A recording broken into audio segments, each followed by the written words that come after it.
Graça e paz, querido. Isso é uma noite maravilhosa que temos com o Senhor, amém? Você está feliz, querido? Domingo é um dia de alegria para você, não? É um dia de alegria, né? O dia do Senhor, aleluia.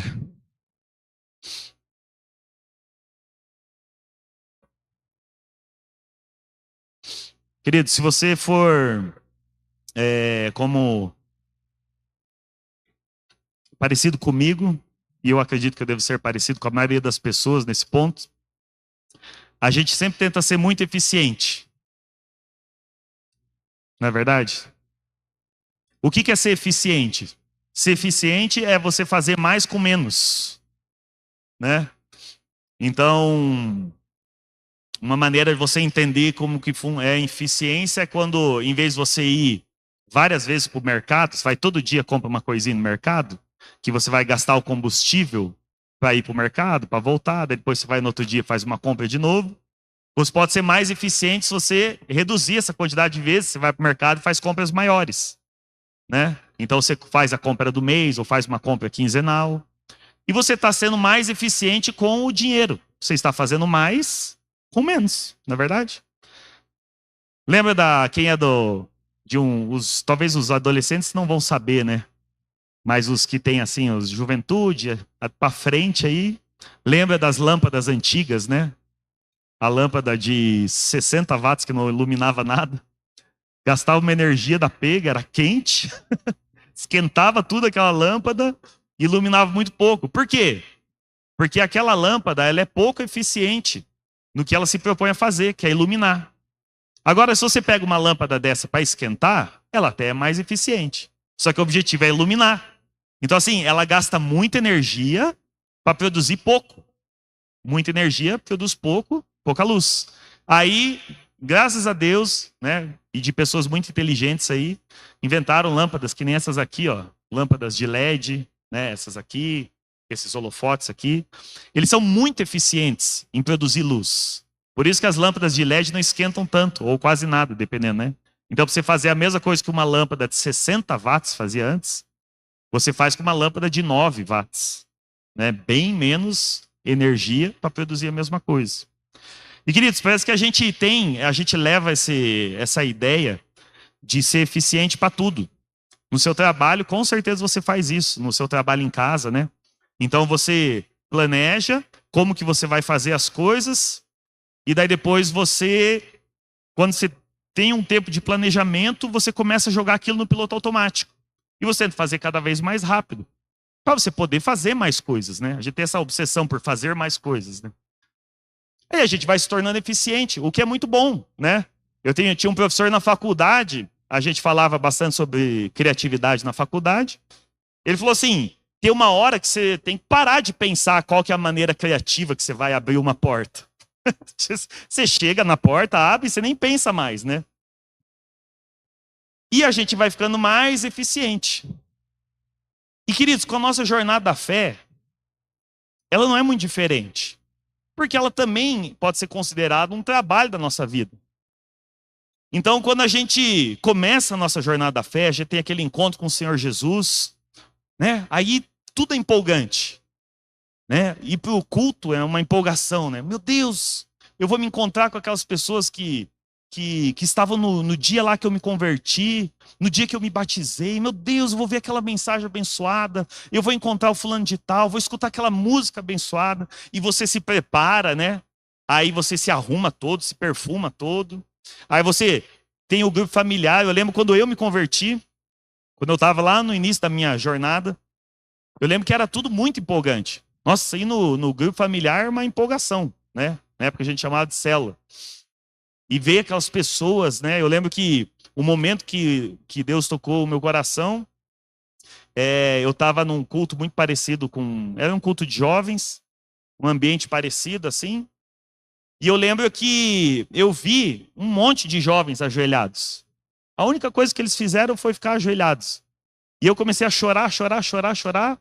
E o pensamento que vinha dentro de mim tem que ser Deus para colocar jovens de joelhos, adorando Ele. Só pode ser Deus, não pode ser outra coisa. E aquilo marcou profundamente. Então, assim, aquele ambiente é como se você nunca tivesse comido uma comida doce, né? Você só experimentou aveia a vida inteira. Pensa um bebezinho, né? Aí, de repente, você come um chocolate. Meu Deus! Isso existe? Essa doçura, né? É aquela... Como? Eu vivi o tempo todo e não tinha experimentado isso. Aí, era a sensação que eu tinha. E com o tempo, parece que aquilo você vai se acostumando com ter um chocolatinho todo dia, né? Para quem gosta de chocolate, aquele quadradinho todo dia. Tem gente que é aquele quadradinho todo dia. Aquele come a barra, né? Só faz assim no pacote com a barra de segurar com as duas mãos, assim, né? Amém. Obrigado, seu Chico. Glória a Deus. Obrigado. E aquilo parece que a gente vai se acostumando. E a gente vai, com a nossa jornada da fé, a gente vai aprendendo a servir a Deus. Então, no começo, você é muito servido, né? As pessoas vão lá, elas fazem devocional com você, oram por você, né? Cuidam de você, visitam você, e tem uma hora que o Espírito Santo nos impele, que é o nosso momento de servir. Né? Até Jesus, ele falou, né? O Filho do Homem, ele veio para servir, não para ser servido. Então, eu quero ser que nem Jesus, vou servir também. E você começa a servir na igreja. Aí, tem gente que vai servir lá no som, tem gente que vai servir na transmissão. Então, tem gente que está servindo aqui, tem gente que está servindo na música, né? Eu lembro que eu, como eu tocava bateria, eu fui um achado para os jovens da época lá. Que daí não tinha um baterista de jovens, daí eles, não, vamos colocar o Maurício já no louvor já. Né? Mal se converteu, eu já tava no louvor. E eu fiquei anos e anos lá. E a gente vai aprendendo a servir. Aí você começa a se acostumar com aquela rotina, né? De você se preparar para vir. Você já vinha mais cedo para a igreja, para você preparar as músicas, para ensaiar. Já tinha ensaio durante a semana, daí tinha o grupo familiar, aí tem os cultos no fim de semana, culto de jovens, culto domingo. E você vai entrando naquela rotina. E, queridos, para a gente conseguir acomodar essa nova vida, a gente precisa ser mais eficiente, né? Porque se a gente fizer tudo com aquela vagarosidade que a gente fazia no começo, a gente não consegue acomodar tudo que Deus está esperando da gente. Então a gente precisa de uma certa eficiência. O que é muito bom, né? A gente agrega mais atividades. Só que o que acontece? A gente corre um risco. A gente corre um risco de focar só nas coisas boas, que talvez não sejam as coisas essenciais. Então, na nossa jornada de igreja, tem uma hora que vou falar dos pastores aqui, né? A gente vem aqui na igreja e a gente fica preocupado assim, será que o som está funcionando? Aí se a voz está meio esquisita, já fica assim, Danilo, você tem que prestar atenção, Danilo, ajeita a voz, ajeita a voz. Aí, de repente, os músicos aqui, eles estão preocupados que se tá no tempo, né? A música tá muito rápida, a música tá muito devagar. E a Lu desafinou, a Lu cantou certo. E a guitarra arrebentou a corda. E a gente começa a se preocupar com esses detalhes, que isso é tudo bom. É tudo ótimo. Óbvio que a gente quer fazer a melhor, né? Muitas aspas aqui, né? A melhor apresentação possível para todo mundo. Que seja tudo perfeito, que seja todo mundo alinhadinho, que seja tudo equalizado. Aí a gente quer que a projeção funcione bem e não pode dar problema na projeção, né? O cabo tem que estar certo, tem que estar com energia ali tudo certinho para as pessoas conseguirem ler, né? E o cafezinho tem que ser um café que não esteja muito doce nem muito amargo, tem que estar no ponto certo, tem que estar quentinho, tem que ter a balinha, né? Tem que ter alguém para cuidar no estacionamento, o banheiro tem que estar limpo, né? Cara, e é tudo muito bom. A igreja tem que estar limpa, as pessoas têm que chegar aqui, as cadeiras têm que estar no lugar, né? Não pode ter papel de bala no chão. Teve o culto ontem, a gente não pode deixar bagunçado, tem que estar arrumado, né? E a gente começa a focar nessas coisas. Queridos, são todas coisas boas, né? E chega um momento, a gente, principalmente como pastor, né? Cara, a mensagem tem que ser uma mensagem bíblica. Ela tem que ser uma mensagem focada na pessoa de Jesus. Ela tem que ser uma mensagem que a gente fala teologicamente correta. O tempo correto. A gente não pode falar mentira, a gente não pode falar heresia, a gente tem aquele cuidado, a gente chega a ficar estressado, querido. Eu chego a ficar estressado, de receio, às vezes me dá um frio na barriga de eu estar pregando algo que não esteja corretamente interpretado na Bíblia.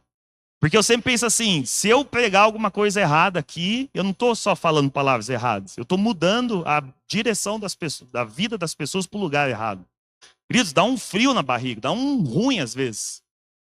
E principalmente a gente está preparando mensagem, sempre tem que vencer aquele desconforto desse ruim que dá, de ser, meu Deus, eu tenho que acertar, e parece que nunca está suficiente, eu tenho que ler um pouquinho mais, eu tenho que estudar mais e ler mais um comentário, e bate com outro versículo, e você está preocupado. Aí quando a gente faz uma jornada que nem de finanças bíblicas, as escolas bíblicas, querido, é um estresse, querido, né? É um estresse. Às vezes a gente precisa ir lá para os pés de Jesus, né? Jesus, o fardo está pesado, preciso do fardo leve. Aí a gente tem as cestas básicas, né? Aí tem o pessoal que a gente traz de carona para cá. Eles têm que chegar, a gente tem que lembrar de mandar alguém para ir lá buscar, para as pessoas poderem vir aqui, estar na presença de Deus. As cestas básicas precisam ser distribuídas. É a rotina de vida de igreja. Você sabia, né? Que um dos primeiros problemas da igreja primitiva foi logístico? Um dos primeiros problemas que teve é justamente a distribuição de comida. E aquele estresse, né? Não, precisa tudo acontecer. A igreja tem que funcionar que nem uma engrenagem certinho, com óleo e tal. Tudo tem que estar funcionando. Uma máquina que está funcionando. E tudo isso é muito bom, queridos. Até evangelização nas ruas tem que acontecer. Sábado de manhã, eu estou no grupo da evangelização, sempre vejo a Elaine lá. Quem que vai nesse sábado? Quem que vai nesse sábado? As pessoas vão se escalando para ir. E às vezes, queridos, quando a gente está focado nisso, a gente quer que a gente seja conhecido por isso. Óbvio, né? A pastora Cláudia, quem já foi na casa da pastora Cláudia? Você chega na casa da pastora Cláudia, você vai no banheiro dela, você olha embaixo do vaso, do lado de trás do vaso, você fala, agora eu vou encontrar uma sujeira aqui. Aí você passa o dedo assim, você, meu Deus, está limpo? Se você não for na casa da pastora Cláudia, você pode fazer uma cirurgia no banheiro dela. Queridos, não vai pegar infecção. Se um dia tiver faltando lugar no hospital, você pode levar lá. Qualquer lugar da casa deles pode fazer, pode deitar lá uma pessoa, pode abrir, não precisa nem esterilizar o lugar. E a pastora Cláudia acaba sendo conhecida por isso. Por causa das coisas boas que ela faz. E a gente, como igreja, acaba sendo conhecida. A igreja que entrega versículos na rua, né? A igreja que tem um louvor X, a igreja que tem um pregador Y. E a gente é conhecido por todas essas coisas boas. E é maravilhoso, queridos. Essa é a vida de igreja mesmo. E vai continuar sendo assim até o dia do nosso Senhor voltar. Até quando Ele permitir que a gente continue fazendo a obra, vai ser assim, querido. Só que o risco que a gente corre é só focar nas coisas boas. Sendo que Jesus, Ele falou que a gente precisa focar em algo diferente.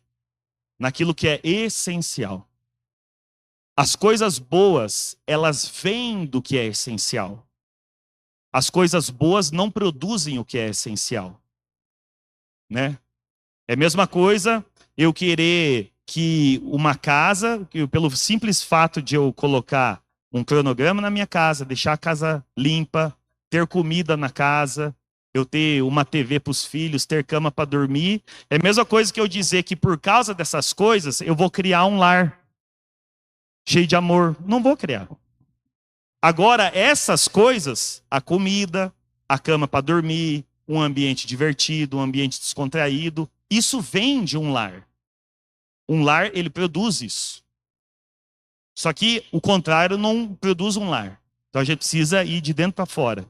E Jesus, nos últimos momentos ali da vida dele, ele deu uma recomendação para os discípulos. Ele falou daquilo que é essencial.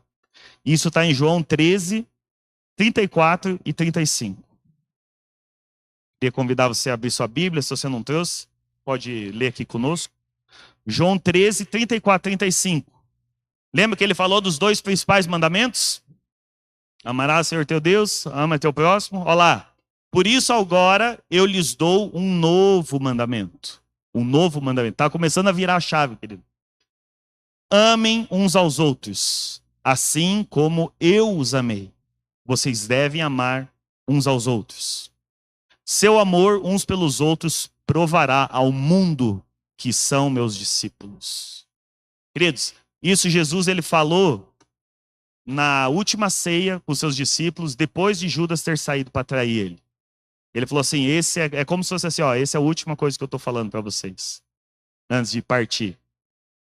E de todas as coisas que ele poderia escolher para falar, ele falou do amor. Amem uns aos outros como eu vos amei. Vocês não vão ser conhecidos pela roupa que vocês usam, vocês não vão ser conhecidos pelo jeito que vocês falam, vocês não vão ser conhecidos pelo perfume que vocês usam, vocês não vão ser conhecidos pelas músicas que vocês cantam, nem se tem a parede preta aqui, nem se tem luz aqui, ou se o som é bom, se o som é ruim. Vocês não vão ser conhecidos porque a igreja tem cafezinho, ou porque a igreja tem balinha, ou porque a gente distribui versículo na rua. Vocês não vão ser conhecidos por isso. Vocês vão ser conhecidos, o mundo vai conhecer os meus discípulos, Jesus falando, por causa do amor que vocês têm um pelos outros. Não é por qualquer outro motivo. O amor, querido, que a gente tem uns pelos outros, vai produzir todas essas outras coisas. Ele vai produzir o evangelismo nas ruas, com os versículos. Ele vai produzir a balinha. Ele vai produzir o cafezinho. Ele vai produzir uma igreja limpa, organizada, uma igreja com som bom, uma igreja com uma transmissão, né? O amor, ele vai produzir isso. Só que essas coisas não produzem o amor que a gente tem um pelo outro. E agora a gente está fazendo 26 anos, queridos. Adivinha qual que é o risco da nossa igreja? A gente esqueceu o amor. A gente esqueceu o amor.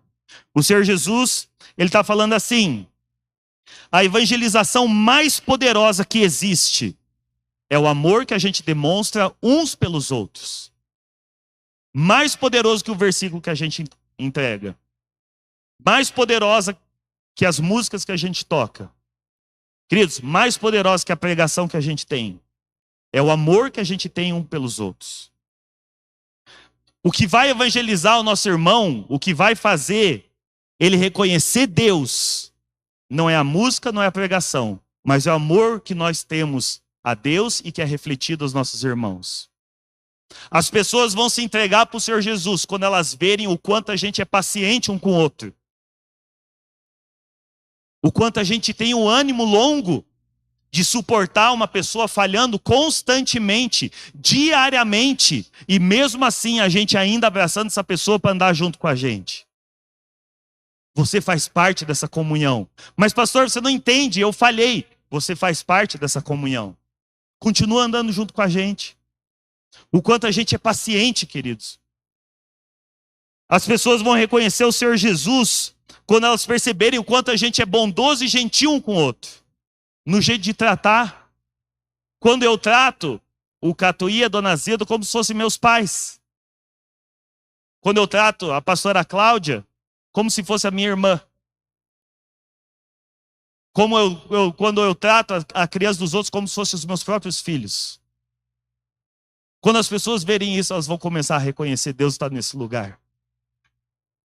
Quando eu não trato com aspereza, quando eu não falo de qualquer jeito com o meu irmão, mesmo quando ele falha, mesmo quando eu preciso corrigir, mesmo quando eu preciso dar uma orientação mais dura.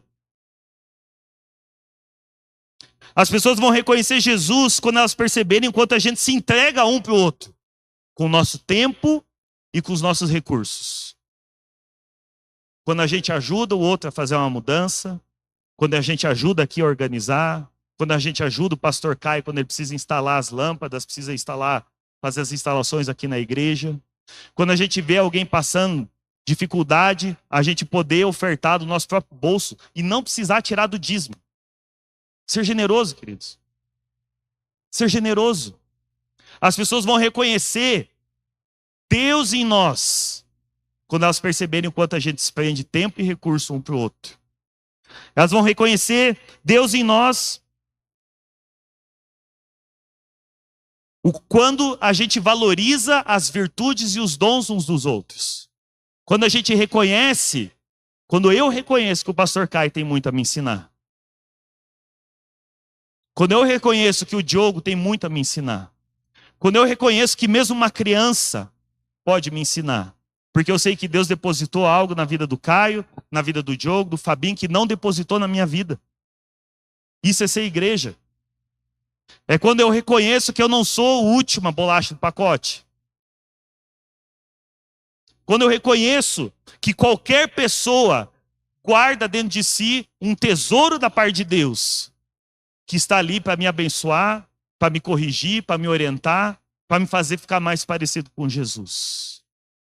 Quando as pessoas virem que a gente faz isso uns com os outros, elas vão reconhecer que Deus está entre nós.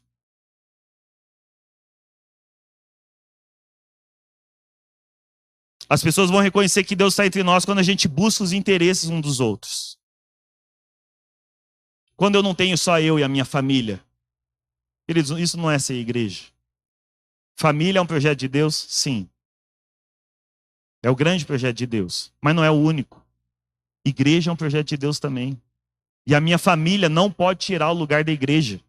Assim como a igreja não vai tirar o lugar da família. Queridos, assim como eu tenho filhos que eu preciso sustentar, o Diogo também tem. O Diogo tem necessidades. A Fabi tem necessidades. Todos nós precisamos de alguma coisa. E, queridos, se Deus nos uniu, colocou debaixo aqui de um mesmo telhado, os mesmos laços de fé, queridos, é porque a gente precisa ajudar uns aos outros. E a gente só ajuda quando a gente entende e a gente considera os interesses do outro. Quando a gente reconhece que Deus está fazendo uma obra na vida do Diogo. E que Deus pode levar o Diogo para lugares que eu nunca fui e nunca irei. E que Deus usa o Diogo para falar com pessoas de uma maneira que eu nunca vou conseguir. E que ele precisa de recursos para isso. Ele precisa de apoio, ele precisa de suporte para isso. Não é só porque a obra de Deus está acontecendo na vida do Diogo que ela não está acontecendo na minha. O sucesso do Diogo em Deus, ele cumprir a vontade de Deus, é o meu sucesso também. Mesmo que eu nunca pegue nisso daqui para falar para pessoas. Não importa. É o reino. É o reino que precisa crescer. É o reino que precisa expandir. Se ele usar o fulaninho, a fulaninha, não importa. Desde que o reino esteja sendo expandido. Quando as pessoas perceberem que a gente se interessa genuinamente pelo outro. Quando o problema do outro passa a ser o nosso problema. Quando a gente começa a se meter na vida um do outro. No bom sentido. Para dividir a carga. Para fazer a caminhada daquele que está pesado, fazer um pouquinho mais fácil. Para a gente se alegrar com quem está se alegrando. Com uma conquista, com uma vitória. Uma conquista em Deus. Um passo a mais em Deus. Ou quando a gente divide a carga na tristeza. Ontem, o meu discipulador, o meu primeiro discipulador, de quando eu me converti, foi quem me levou para Jesus. Perdeu o pai ontem. E eu sei a dor que é perder um pai. Eu queria poder estar lá um pouco, pelo menos para oferecer um alívio para ele. Pelo menos um pouco. Ele está lá em Curitiba, mandei um recadinho para ele. Mas, querido, ser igreja está num momento de dor junto. Ser igreja é lamentar junto. Quando a gente percebe que o irmão, uma irmã está passando pelo sofrimento da mão de Deus. Quando Deus está, quando a gente fala está pesando a mão, mas Deus não pesa a mão para condenar. Jesus falou, eu não vim condenar o mundo. Mas às vezes Deus ele mete a mão para nos fazer ficar mais parecidos com Jesus, queridos, mas é doído. Quem veio de casa em que tinha a disciplina da vara, da chinelada ou da mãozada, né? Dentro da casa, da cintada. Queridos, não é doído você ver o teu irmão apanhando? Você escutar o teu irmão apanhando, velho. Nossa, eu lembro que meu irmão... Eu acho que eu aprendi com os erros do meu irmão, porque meu irmão apanhou bem mais que eu. Mas eu apanhei, eu tive a minha cota. E a mão do meu pai era pesada. Mas, queridos, eu ficava triste quando meu irmão apanhava. Meu Deus do céu. Parecia que doía em mim. Só que assim, era necessário. Era necessário para produzir no meu irmão o caráter que ele precisava ter. Meu pai não ia querer ladrão em casa. Tive uma vez, eu e meu irmão, a gente mancomunou para roubar selo do meu primo. Naquela época fazia coleção de selo. Não sei se quem já fez coleção de selo. A gente fazia coleção de selo e meu primo tinha um monte de selo. Selo raro, selo caro, não sei o quê. Aí eu e meu irmão, a gente mancomunou para roubar selos do meu primo, como se meu primo fosse perceber. Né? A gente roubou, obviamente, fomos disciplinados. Meu pai ia querer 2 ladrões em casa? Claro que não. Isso aqui é doído, queridos. E o nosso Pai Celeste, ele faz a mesma coisa em nós. Ele precisa produzir sofrimento quando a gente não está baixando a cerviz aqui, sabe, está teimoso. Deus está nos corrigindo, culto após culto, após culto, após devocional, Deus nos corrigindo, nos corrigindo, nos corrigindo. A gente fica com aquela dura cerviz. Não, não, não. Tem uma hora que Deus vai... Então vai ser na força mesmo. Só que é duro, queridos. É duro quando a gente vê Deus produzindo escassez na vida do nosso irmão para que ele aprenda a ser generoso, para que ele aprenda a confiar em Deus.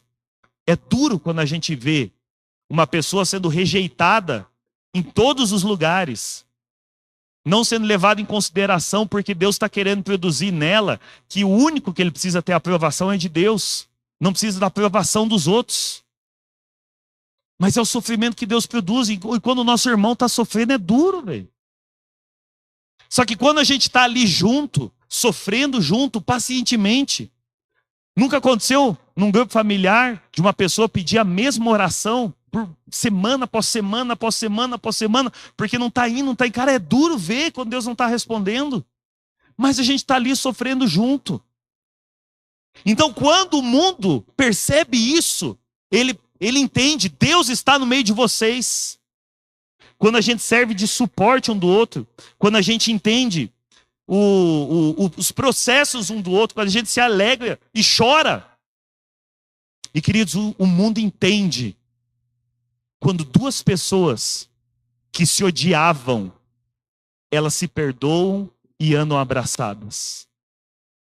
O mundo não faz sentido na cabeça do mundo. Como? O rapaz que te feriu, que te ofendeu, o rapaz que te roubou, você perdoou ele. E vocês estão na mesma igreja. Vocês frequentam o mesmo culto. Não faz sentido. Você tem que tirar, não é o que o mundo fala? Tira essas pessoas da tua vida, as pessoas tóxicas. Se tira elas da tua vida. Queridos, quando a gente se perdoa, o amor, ele é perdoador. Quando a gente se perdoa, a gente mostra para o mundo que nós somos discípulos de Jesus. O amor que a gente tem uns para os outros é a evidência da existência de Jesus, queridos. O mundo não tem aquela guerra eterna entre os cristãos e os ateus. Os cristãos falando, Deus existe. Os ateus falando, Deus não existe, porque não tem como provar. Não, mas Deus existe, porque eu sei que Ele existe. Não, mas Deus não existe. Se Deus existe, faça uma prova. Cadê o experimento científico para mostrar que Deus existe? Queridos, não tem. É uma discussão eterna. Mas sabe o que é a evidência de Deus na Terra? O amor que os cristãos têm um pelo outro. O amor, queridos, que você vai encontrar em toda a igreja genuína ao redor do mundo. Crentes amando uns aos outros, repartindo o pão uns com os outros. Queridos, a coisa mais linda do evangelho é o rico, o pobre, o homem, a mulher, o empregador, o empregado. Todos dividiram o mesmo pão. Todos dividiram o mesmo pão. Queridos, a ceia é isso. É o corpo de Cristo que foi entregue por todos. Não importa, homem, mulher, rico, pobre, não importa. Velho, jovem, doente, sadio, todo mundo.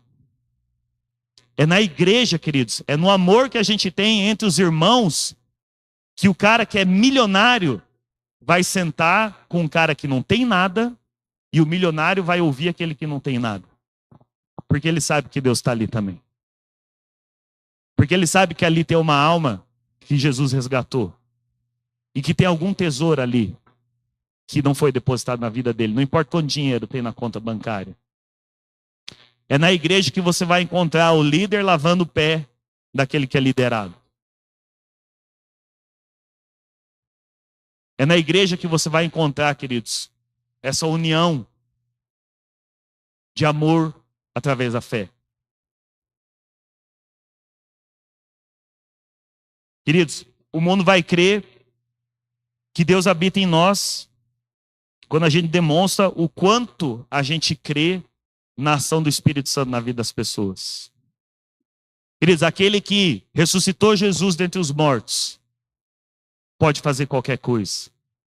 Ele pode fazer o bêbado ficar sóbrio. Ele pode fazer o drogado abandonar as drogas. Ele pode fazer aquele que era um adúltero, mulherengo, safado, ser um homem fiel.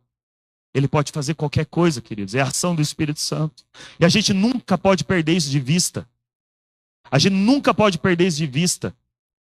Porque, às vezes, o mundo quer nos convencer que a única coisa que nos resta é o que a gente está vendo. É a ação dos médicos, dos psicólogos, dos psiquiatras. Se não resolve na mão do homem, não resolve. Queridos, é mentira. Porque se não resolve na mão de Deus, aí não resolve. Não perca a esperança. O nosso amor é demonstrado pela esperança que a gente tem. Quando eu não desanimo, eu vejo a Fabi ali, pede oração porque está com dor. De repente não pode vir num culto. A gente não perde esperança. A gente sofre junto. A gente sofre junto. E é esse amor que nos faz conhecidos como os discípulos de Jesus. Quando as pessoas veem esse amor, tudo fica pequeno. Não importa a cor da parede. Não importa se o som é bom ou não. Não importa se tem acabamento aqui, se tem ventilador, se tem ar-condicionado. Todas essas coisas ficam pequenas. Sabe por quê? Porque Jesus está no meio deles. Mas como que você sabe? Olha o jeito que eles se tratam. Olha o jeito que eles se tratam. Queridos, as pessoas vão saber que Jesus está no nosso meio. O quanto de suporte a gente dá um para o outro. Quantas túnicas você tem em casa? Quantas calças? Quantas camisetas? Você precisa de tudo isso? Não. Mas os outros precisam também. Você tem um carro com quantos espaços vazios? Tem gente querendo vir para cá. Quanta comida está jogando fora? Tem gente que está precisando. A gente precisa dar suporte um para o outro. O amor, tudo crê. Tudo crê porque a ação do Espírito Santo não tem limites. O amor, tudo suporta. E o amor tudo espera. Mas pastor, tá vindo um rapaz lá que é bêbado. Faz 10 anos na igreja. E ainda continua bêbado. Não importa. Se for para esperar 20 anos, a gente espera. Se for para esperar 30 anos, a gente espera. Mas a porta vai estar sempre aberta. Sempre vai ter uma oração nossa. Sempre vai ter um suporte. Sempre vai ter os braços abertos. Mas pastor, o cara é fedido. Não importa. Não importa. É uma alma que precisa de redenção, assim como a minha foi redimida. Assim como a tua foi redimida também. Precisa de redenção, querido. O amor tudo crê, tudo espera, tudo suporta. Queridos,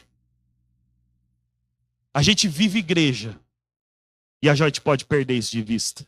Quando a gente só foca nas coisas boas e não foca no que é essencial. Queria que você abrisse tua palavra em Apocalipse 2, a partir do versículo 2. Até o versículo 5.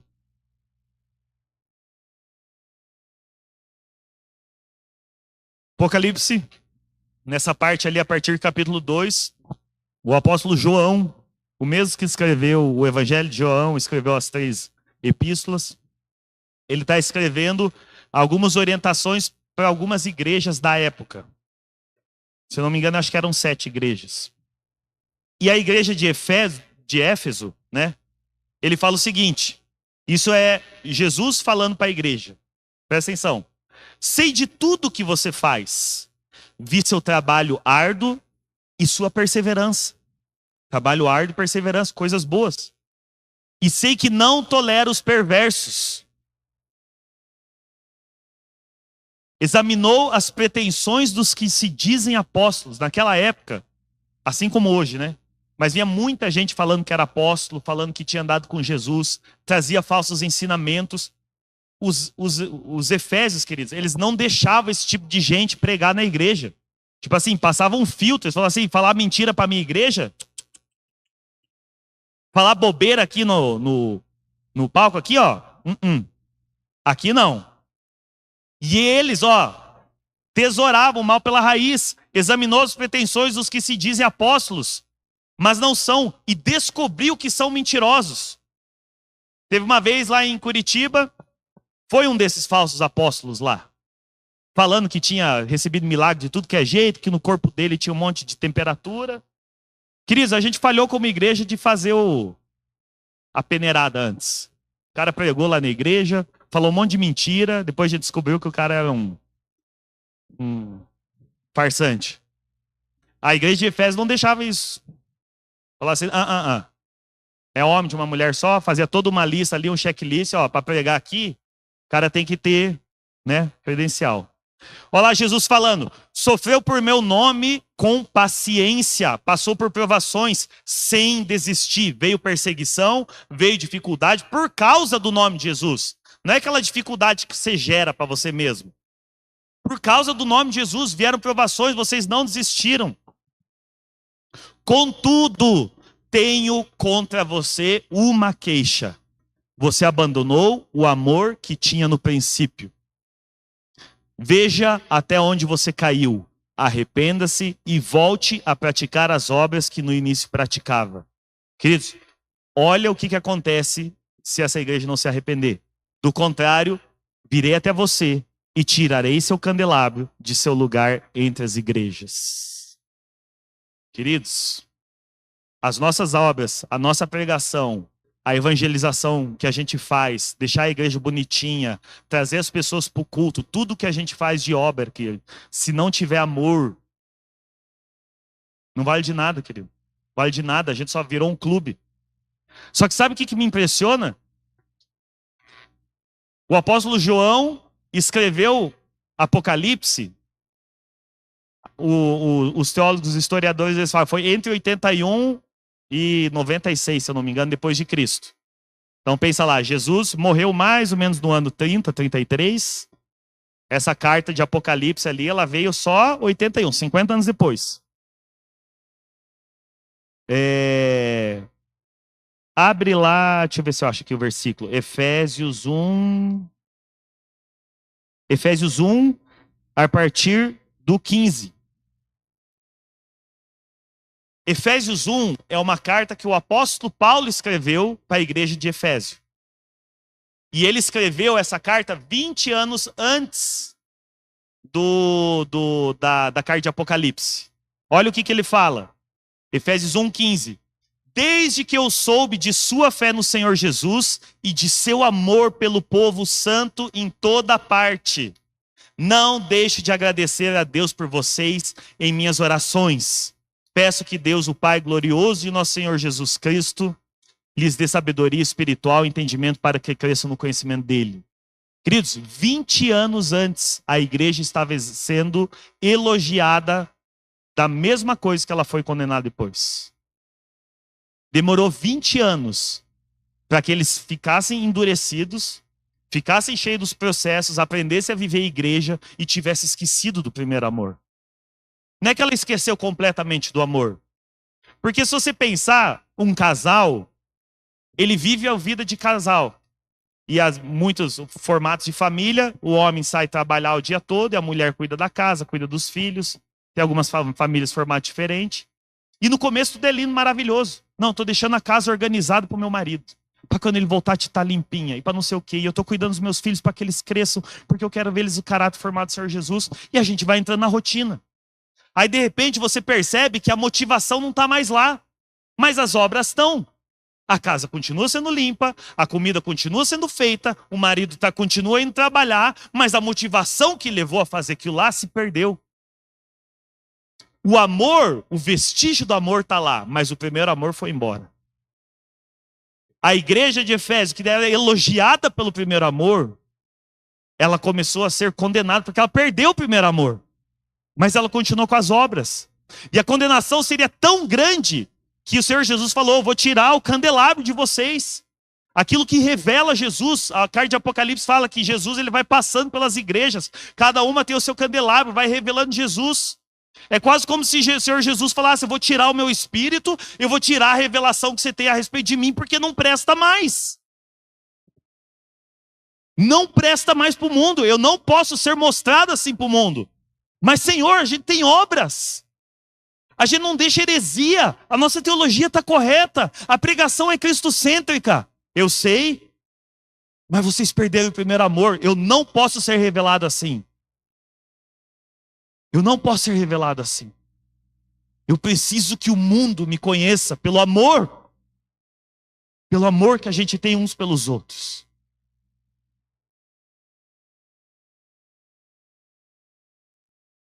Como está o teu amor, querido? Como está o primeiro amor? Daquele amor que você foi alcançado. Aquele amor que você tinha nos primeiros passos da tua jornada da fé.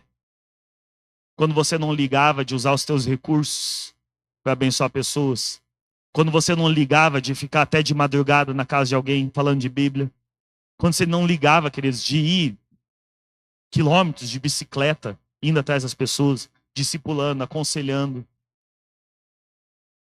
Queridos, quando eu olho meu coração, às vezes eu penso assim, eu falei, cara, eu preciso cuidar. Eu preciso cuidar porque eu estou ficando numa igreja de Efésios. Eu estou tão focado em querer encontrar heresia, estou tão focado em não falar mentira, eu estou tão focado em... Eu estou estressado. Eu tô estressado, eu estou preocupado com a organização, eu estou preocupado com se vai funcionar o climatizador, se foi feita a manutenção, como está sendo usado o dinheiro da igreja, estou estressado com isso. Aí parece que a gente está andando por aí, pensando nessas coisas, e o nosso irmão está ali, igual o bom samaritano, tem um cara semi-morto ali, e você está só pensando na igreja, está em cima do teu cavalinho, e você nem olha pro cara. Meu, tem um cara precisando de ajuda, você percebeu ali que tem alguém que está precisando de ajuda? Ah, não, mas tem um negócio da igreja lá. Tem um compromisso lá. E o bom samaritano, rejeitado, né? Porque o samaritano, ele era naturalmente rejeitado por todo mundo, porque ele era um misturadão lá, então ninguém gostava dele. Ele falou assim, cara, tem um cara aqui. Ah, mas você não tem um compromisso agora? Você não estava indo para a cidade por causa do compromisso? Não importa, tem um cara que está precisando de ajuda. Ah, pastor, mas o culto tem que ser pontual, né? Tem que começar no horário, tem que terminar no horário. Sim, mas e o cara que está precisando de ajuda? Queridos, a gente está tão focado nas coisas boas que às vezes a gente está esquecendo do primeiro amor. E eu não quero que essa seja a avaliação do Senhor Jesus para nós. Não quero que seja essa avaliação do Senhor Jesus para mim. A avaliação que eu queria é: vocês têm boas obras, a teologia de vocês está correta, a pregação de vocês está filé, vocês têm escola bíblica, vocês cuidam uns dos outros, tem cafezinho na entrada. Mas vocês se amam como no dia que vocês sim conheceram Jesus. O amor de vocês não diminuiu. E quando as pessoas falam da Caminho Vivo, elas nem sabem a cor de dentro da Caminho Vivo. Elas sabem do amor que a gente tem um pelos outros. Queridos, não deixe que as coisas roubem esse amor. Não deixe que as preocupações em fazer direito roubem esse amor, querido. O mundo não precisa disso. Tem um monte de lugar, querido, que faz 1000 vezes melhor que a gente. Tem um monte de lugar que é 1000 vezes mais organizado. Mas a única coisa que nos diferencia como cristãos, queridos, a única coisa é o amor que a gente tem uns pelos outros. Ah, pastor, quer dizer que a gente não pode corrigir? Pelo contrário. Talvez a gente vai até se corrigir mais, mas em amor.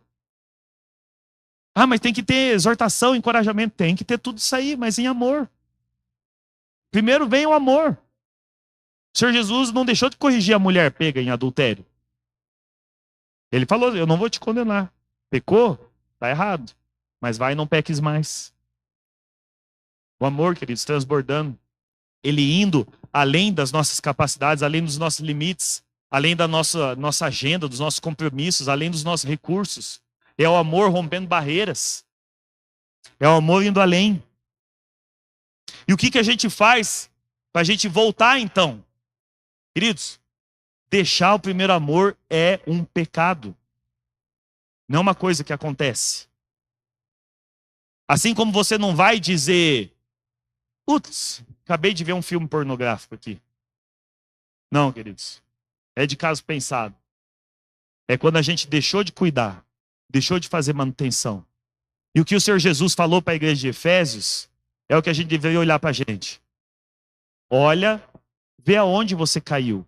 Quando foi que você começou a se preocupar mais com a estrutura, mais com as coisas, mais com a sua própria vida, mais com a sua própria família, mais com o seu carro, mais com o seu carro novo, com não sei o quê? Quando foi que você caiu? Quando foi o momento que você se tornou aquele levita, aquele sacerdote que passou de largo quando viu o problema? Quando foi que você começou a ficar anestesiado com o problema das pessoas? Quando foi que a dor do teu irmão, da tua irmã, do teu vizinho pararam de te afetar? Foi quando nasceu o teu filho? Foi quando você passou aperto financeiro? Foi quando você se ofendeu com alguém? Onde foi que você caiu? Lembra disso aí, se arrepende, se levanta e volta a praticar o primeiro amor. Queridos, a gente não pode dar a desculpa que a gente falhou no amor. Eu acredito que o Senhor Jesus não vai ficar passando pano para as falhas que a gente tem de estrutura de igreja. Ah, começa atrasado, demora demais, às vezes o café tá morno, o banheiro tá sujo. Talvez ele vai falar assim, pô, vocês cuidaram da igreja sim? Só que se ele vai colocar na balança, com certeza ele vai falar, mas vocês não perderam o primeiro amor. Podia ter corrigido ali aqueles negócios lá, foi meio relaxado. Mas pelo menos vocês acertaram no primeiro amor. A gente precisa se arrepender, queridos. A gente precisa se arrepender de quando a gente parou de se estressar com a coisa certa. Porque a gente sempre vai estar estressado com alguma coisa.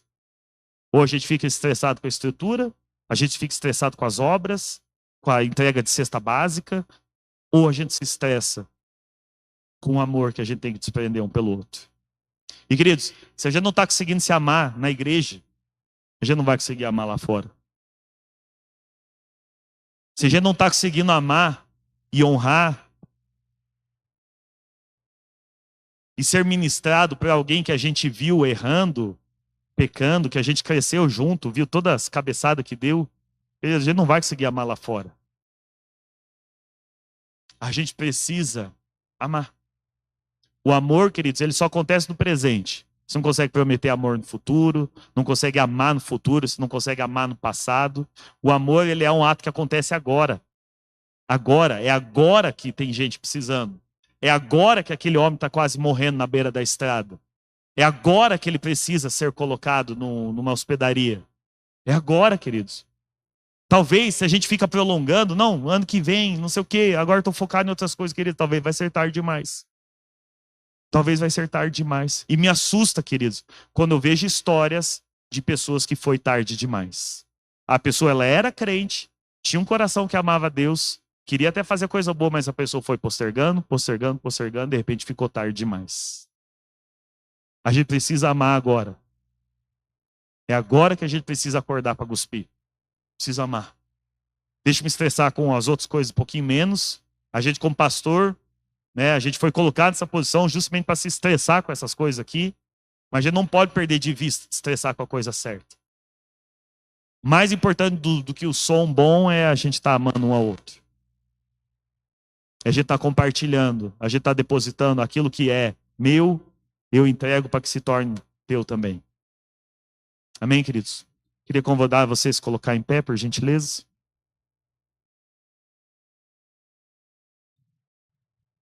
Se o Espírito Santo falou com você nessa noite, queria pedir que você fechasse seus olhos. E se você enxerga necessidade de arrependimento, o seu Espírito Santo, que é aquele que convence do pecado. A falta do primeiro amor é um pecado, querido. Se ele convenceu o teu coração disso, queridos, é momento de se arrepender. É momento de se arrepender.